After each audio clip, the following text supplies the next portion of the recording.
There's a strange moment that happens after almost every difficult decision. You finally decide what you want. Perhaps you leave a job that has been draining you for years. Perhaps you end a relationship that no longer feels right. Perhaps you stop spending time with certain people. Perhaps you abandon a path everyone expected you to follow. Or perhaps you simply say no. For a few seconds, you feel free. Then another thought appears. What will they think? And suddenly, the decision itself is no longer enough. You begin constructing an explanation. You imagine conversations that haven't even happened yet. You prepare arguments, evidence, reasons. You rehearse sentences inside your head, trying to find the perfect combination of words that will make everyone understand. Because somewhere deep inside, you believe that if you can explain yourself perfectly, nobody will judge you. Nobody will misunderstand you. Nobody will think you are selfish, irrational, weak, or wrong. But there is a problem. You can explain yourself perfectly, and still be misunderstood. You can tell the complete truth, and someone can still choose a different version of the story. You can spend hours defending your intentions, and another person can walk away believing exactly what they believed before you started speaking. This is one of the most exhausting lessons of adulthood. Understanding cannot be forced. And yet, most people spend enormous amounts of energy trying. The ancient Stoics understood why. Human beings naturally care about belonging. For most of our history, being accepted by the group was not merely pleasant. It was survival. To be rejected by your tribe could mean losing protection, food, shelter, and safety. Thousands of years later, our environment has changed, but the emotional machinery remains. Rejection still hurts. Disapproval still creates anxiety. Being misunderstood still feels strangely threatening. So we explain, and explain, and explain again. Sometimes we are not even trying to communicate anymore. We are trying to control another person's perception of us. And that is where the problem begins. Imagine a young man standing before a group of people in an ancient Greek courtyard. He has decided to leave Athens. He wants to travel, study, see the world beyond the city walls. His family disagrees. His friends think the idea is foolish. One person tells him he is wasting his future. Another says he is abandoning his responsibilities. So the young man begins defending himself. He explains why he wants to leave. They disagree. He explains again. They question his motives. He provides more reasons. They find weaknesses in those reasons. He becomes frustrated. His voice becomes louder. The conversation continues for hours, and eventually, something strange happens. He begins questioning the decision that had once felt completely clear. Nothing about the journey changed. Nothing about his desire changed. Only the audience changed. But because he needed the audience to approve, their uncertainty became his uncertainty. This is the hidden danger of constantly explaining yourself. Every explanation can quietly become a request for permission.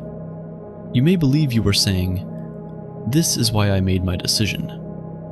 But emotionally, you may actually be asking, "Do you agree that I am allowed to make it?" Those are completely different things. One comes from communication. The other comes from dependence. Epictetus built much of his philosophy around a simple distinction. Some things belong to you, others do not. Your judgments belong to you. Your intentions belong to you. Your choices belong to you. Your character belongs to you. But another person's opinion? That belongs to them. You can influence it. You can explain yourself. You can present evidence. You can behave honorably. But ultimately, you cannot enter another person's mind and force them to interpret you correctly. And the moment your peace depends on accomplishing that impossible task, you surrender something valuable. Your freedom. Think about how much time people spend defending themselves against opinions that exist only inside someone else's head. Someone thinks you are lazy, so you begin listing everything you accomplished this week. Someone thinks you are selfish, so you describe every sacrifice you have ever made. Someone thinks your ambition is unrealistic, so you explain your entire plan. Someone criticizes your lifestyle, so you begin presenting your life like evidence in a courtroom. But who appointed them judge? And when did your life become a trial? This does not mean explanations are always unnecessary. Of course they aren't. Healthy relationships require communication. Work requires clarity. Mistakes require accountability. If your actions directly affect someone, you may owe them an explanation. If you hurt someone, I don't have to explain myself, is not wisdom. It can simply become arrogance. Stoicism is not an excuse to avoid responsibility. The distinction is subtler. There is a difference between explaining something because communication is necessary and explaining yourself because you cannot tolerate being disliked. One creates understanding, the other seeks validation. And only you can honestly know which one you are doing. Ask yourself, if this person still disagrees after I explain everything, will I be able to walk away peacefully? If the answer is no, then perhaps you are not explaining. You are negotiating for approval. And approval is addictive. It begins innocently. As children, we learn to look toward adults after almost everything we do. We draw something, then look at their face. We perform, then wait for applause. We achieve something, then wait for praise. This is natural. Children need guidance. But eventually, something is supposed to change. The external voice becomes an internal one. You develop principles, judgment, character.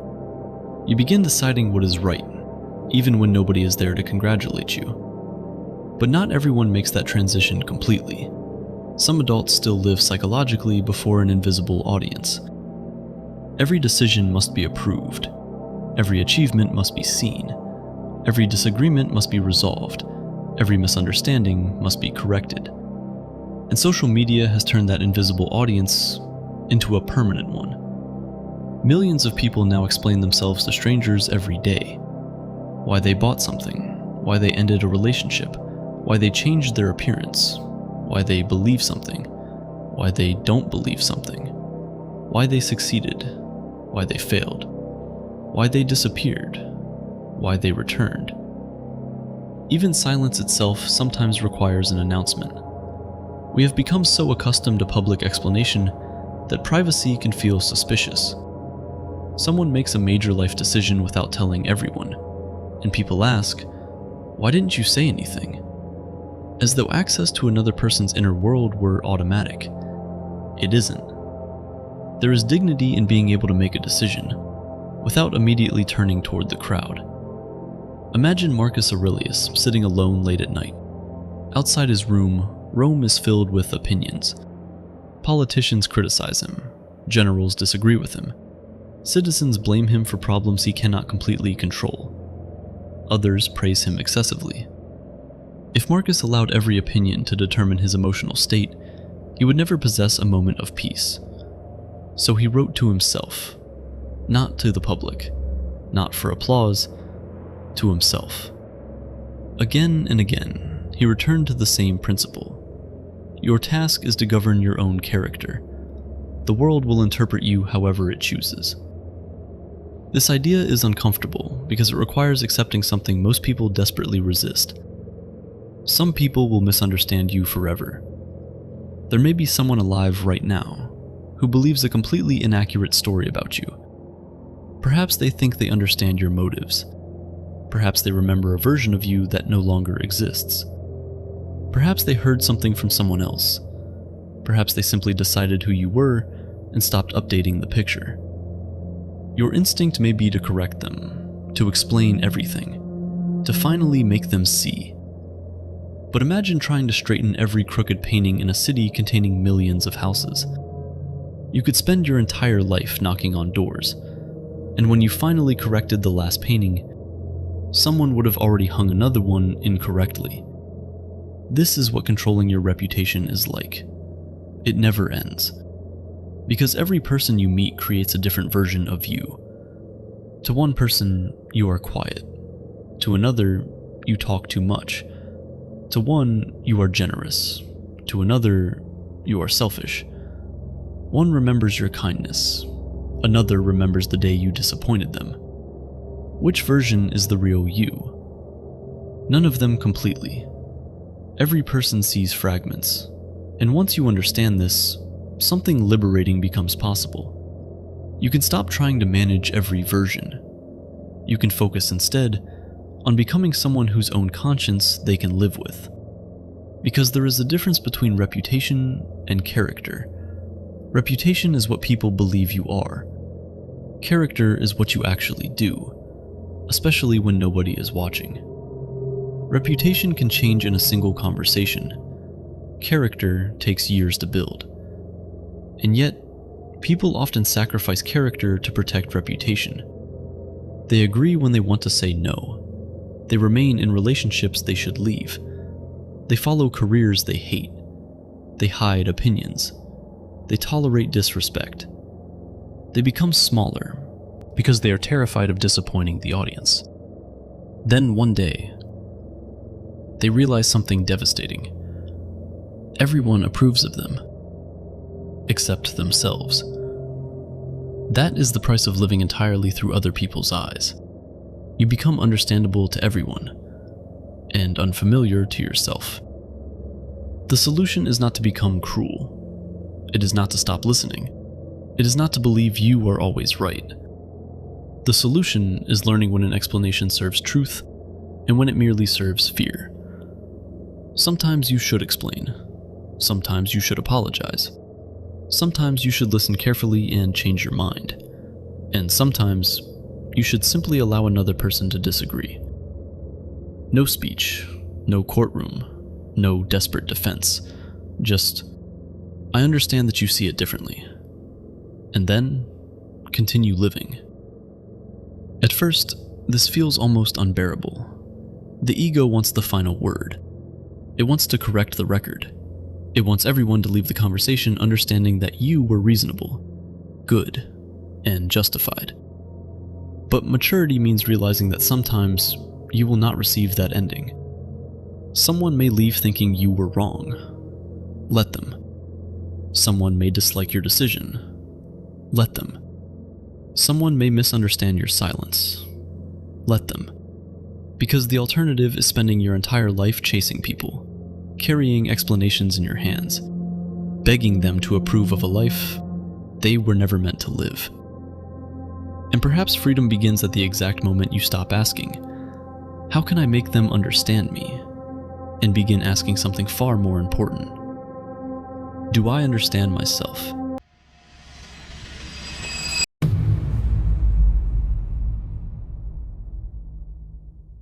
Every time you desperately explain yourself, something subtle happens. You place another person in the position of judge, and yourself in the position of defendant. Think about it. Someone questions your decision. You immediately begin presenting reasons. They reject your first reason, so you offer another. They question that one, so you explain further. Before long, you were no longer having a conversation. You were defending your right to make your own choices. And the more desperately you try to convince them, the more authority you accidentally give them. This is why excessive explanation can become dangerous, not because speaking is weakness, but because constantly needing agreement makes your peace dependent on someone else's verdict.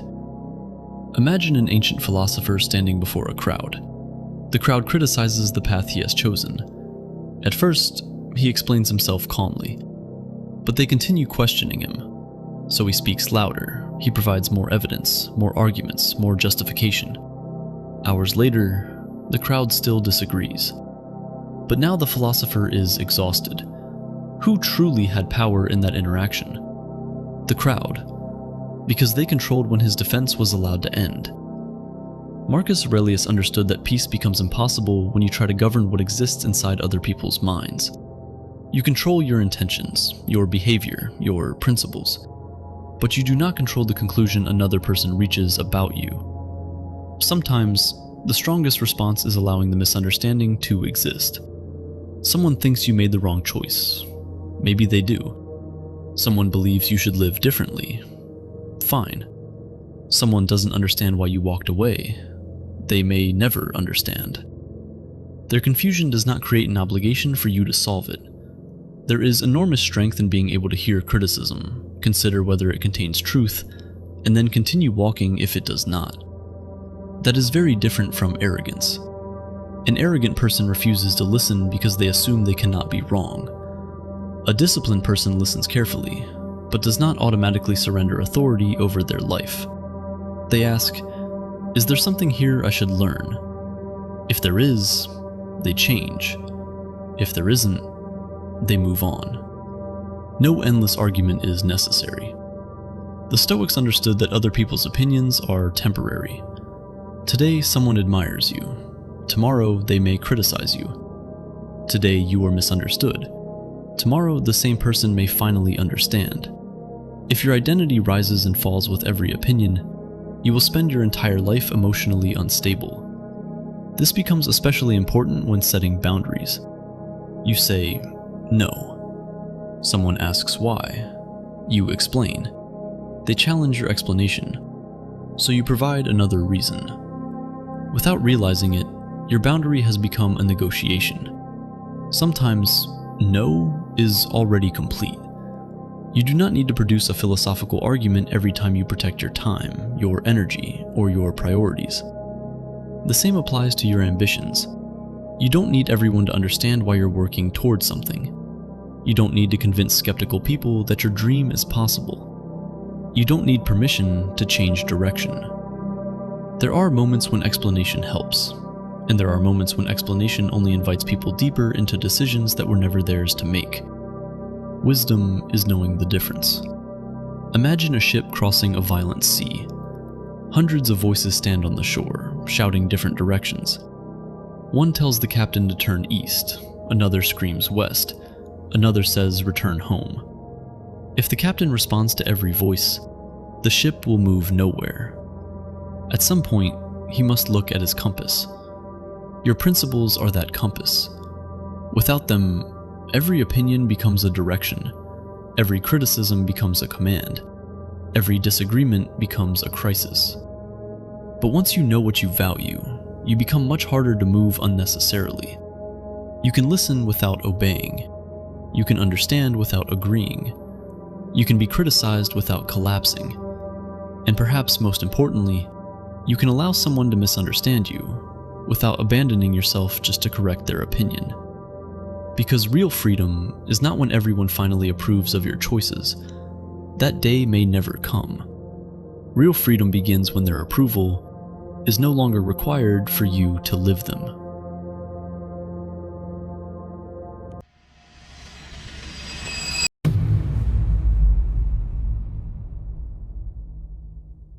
Eventually, you realize that the strongest explanation is often not an explanation at all. It is evidence.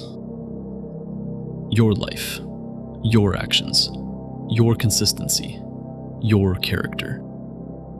People can argue with your words, but it becomes much harder to argue with what you repeatedly demonstrate. Imagine two men announcing that they will climb the same mountain. The first spends hours describing his preparation.